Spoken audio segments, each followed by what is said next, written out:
formation Trek qui sera une des deux seules formations World Tour présentes sur ces terrains de Subtour. On a appelé la présence de l'équipe Nick Scott donc, et puis la formation Trek Segafredo de Mats Pedersen qui est là. David, c'est peut-être un des garçons les plus à même de jouer le classement général dans cette équipe. Ah, c'est un excellent rouleur. Je dirais que par contre, peut-être c'est un peu trop court pour lui.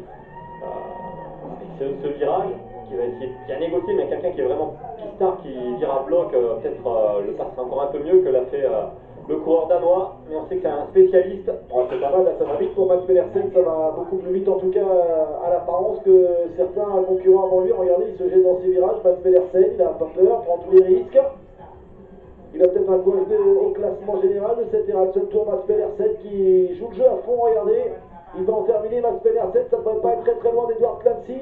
Il est en train de tout donner, il est au sprint pour en finir sur ce kilomètre 600. Mats Pedersen, une seconde. Une seconde perdue sur Edward Clancy. Il est battu, parce que je pense qu'en temps normal, sur un chrono plus long, Mats Pedersen, qui a quand même déjà gagné des bons chronos, sur le dernier tour du Poitou-Charentes notamment, qui s'est imposé en battant de 26 secondes un coureur comme Jonathan Castroviejo, qui est un spécialiste champion d'Europe. Donc c'est le coureur certainement le plus fort en contre-la-montre, mais là sur une distance aussi courte, mais il a trouvé un coureur, on va dire, plus nerveux, à l'image de l'équipe du coureur de l'équipe JLT Condor, Edward Clancy. Edward Clancy toujours en tête pour une petite seconde, ça tient face à Mats Pedersen.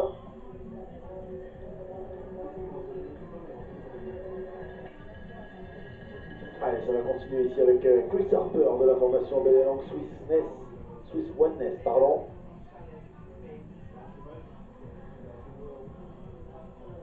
Ici, Chris Harper qui sera un petit peu plus loin, lui, a priori. Pas un très bon chrono là contre Chris Harper, c'est souvent en tout cas à l'allure. On l'a pas fait avec le même sérieux, la même envie. 2:02,75. 8 secondes perdues sur celui qui est toujours leader, Edward Clancy, la formation JLT Condor à nouveau. Avec beaucoup de garçons issus de la piste et à qui ce genre d'exercice peut convenir tout simplement. Parce qu'il faut être agile, il faut aller vite sur le vélo, il faut prendre des virages correctement. Et les joueurs de l'équipe JLT Condor qui sont pour l'instant à l'aise dans cet exercice à l'image d'Edward Clancy. Est-ce qu'on va être capable de faire aussi bien là?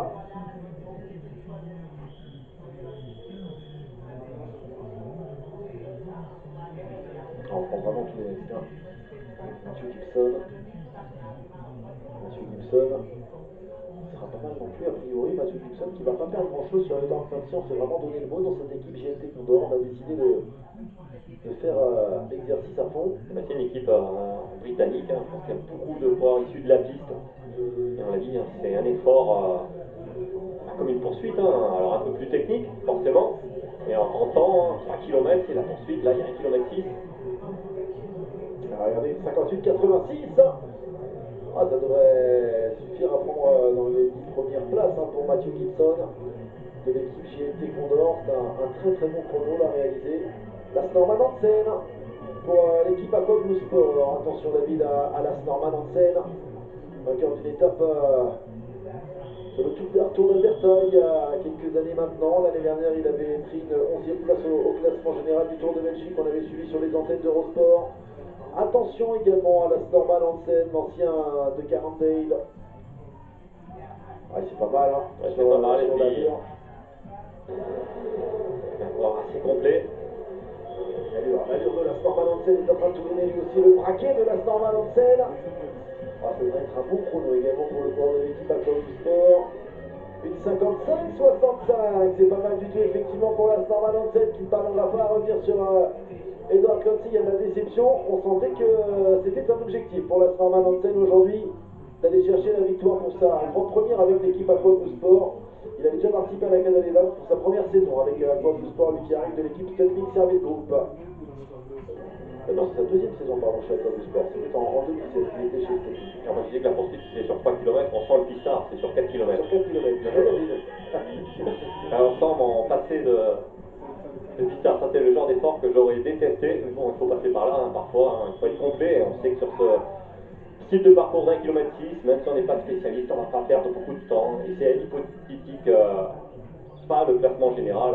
Bon, il est comme Esteban Chavez, a pris un peu moins de 20 secondes, mais vu l'arrivée qu'il y aura le 3e jour, Je pense que pour le Colombien, il pourrait facilement refaire son retard sur des coureurs là qui vont être devant, mais en général ce ne sont pas des grimpeurs, c'est plus des sprinteurs ou hommes très rapides.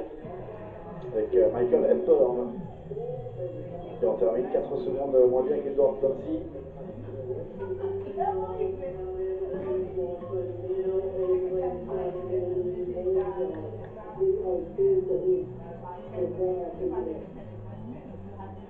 Anthony Jacopo, attention, Anthony Jacopo pour la formation Benelux Swiss Wellness. Jacopo qui lui aussi peut s'accommoder sur ce genre d'effort.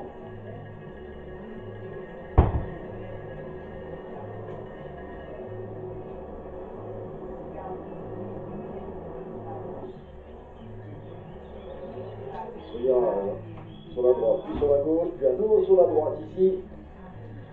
C'est ici avec cette route qui saute. Hein. C'est Annette Edmondson du côté des féminines qui en parlait tout à l'heure en interview, qui disait à cet endroit-là, non seulement on est sur un virage sur la droite où on ne voit pas forcément où on va, et en plus de ça, la route a un petit défaut. Regardez, on est sur le également. Jacopo qui fera un bon chrono, c'est une seconde seulement de plus que Edward Clancy, c'est un bon résultat pour lui.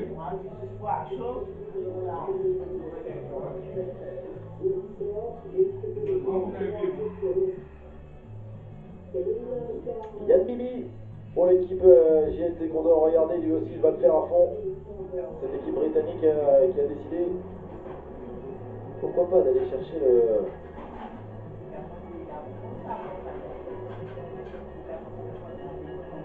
classement par équipe déjà pour cette équipe GLT Condor et puis peut-être plus encore.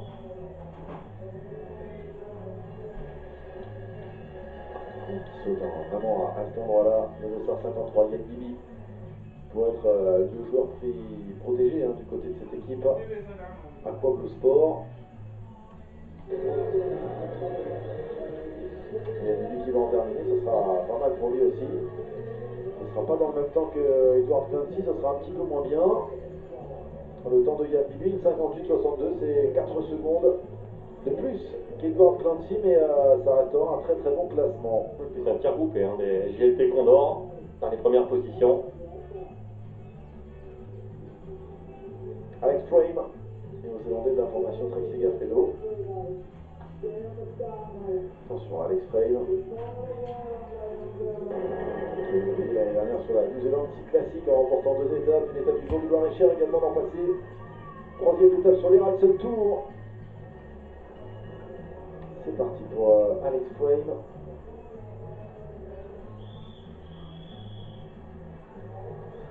On a eu qui disait, c'est vrai que ce sont des garçons qui ont le temps de réviser. Champion du monde de poursuite par équipe en 2015, ils ont eu le temps de réviser ce parcours, de l'emprunter, ce kilomètre 600, spécialiste de la piste lui aussi. Et les pistards sont avantagés sur ce kilomètre 600 et Alex Frame va le prouver une fois encore. Ça va être un joli chrono a priori pour Alex Frame. On va découvrir avec vous ce chrono justement pour ce garçon de 24 ans. Alex Frame qui en termine en 1:55,83. On sera tout proche du podium pour le courant de la formation Trek Segafredo.